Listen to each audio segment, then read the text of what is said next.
જ્યારે પણ આ વુમન્સ ડે આવે ને તે વખતે વુમન એમ્પાવરમેન્ટ અથવા તો સ્ત્રી સશક્તિકરણ ના બ્યુગલ આમ ઠેર ઠેર આમ એક અઠવાડિયા પહેલાથી વાગવા માંડે. તો આર્થિક સશક્તિકરણ ઘરે અથવા તો બહાર, એમનું ફાઇનાન્શિયલ સશક્તિકરણ અને એમને એક જાતનો સ્વતંત્રતાનો પાવર આપવો. સો આપણે માટે અત્યાર સુધી વુમન હેલ્થ એમ્પાવરમેન્ટ કે સ્ત્રી સશક્તિકરણ પરિભાષા આ જ છે, પરંતુ એઝ અ ડોક્ટર આજે મારે તમને એક નવી પરિભાષા શીખવાડવી છે, વુમન હેલ્થ એમ્પાવરમેન્ટ. કારણ કે તમે બધા જ જાણો છો કે પૃથ્વી એની ધરીની આજુબાજુ ફરે છે. તો આમ આપણે જોવા જઈએ ને તો સ્ત્રી ફેમિલીની ધરી છે અને આખું ફેમિલીનું વેલબિંગ એની આજુબાજુ ફરતું હોય છે. સો જ્યારે ધરી ખોરવાઈ જાય તો પૃથ્વીમાં થઈ જાય. તો એવી રીતે જ્યારે ફેમિલીની ધરી ખોરવાઈ જાય તો ફેમિલીમાં પણ કેઓસ થઈ શકે.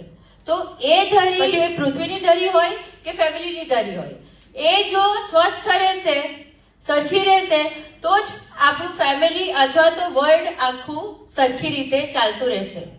તો જે આ આપણા ફેમિલીની ધરીની વાત કરીએ એટલે કે વુમનની, તો એને કેટલા બધા રોલ્સ ભજવવાના હોય છે. એમણે પત્ની તરીકેનો રોલ, મમ્મી તરીકેનો રોલ, વહુ તરીકેનો રોલ, સાસુ તરીકેનો રોલ, આટલા બધા રોલ એક ઘરમાં ભજવવાના હોય. સ્વસ્થ સ્ત્રી જો મેન્ટેન રાખી શકીએ, એની જવાબદારી ખાલી ફક્ત સ્ત્રીની નથી, એની સાથે સંકળાયેલા ફેમિલીના દરેક મેમ્બરની છે. પછી પતિ હોય, દીકરો હોય, ભાઈ હોય, સસરા હોય, બધાની. બધી વખત એવું થાય છે કે જ્યારે બેન મારી પાસે આવે ને એને બ્લીડિંગનો પ્રોબ્લેમ 6 મહિનાથી ચાલુ હોય, ત્યારે હિમોગ્લોબિન કરાવો તો 7-8% થઈ ગયો હોય.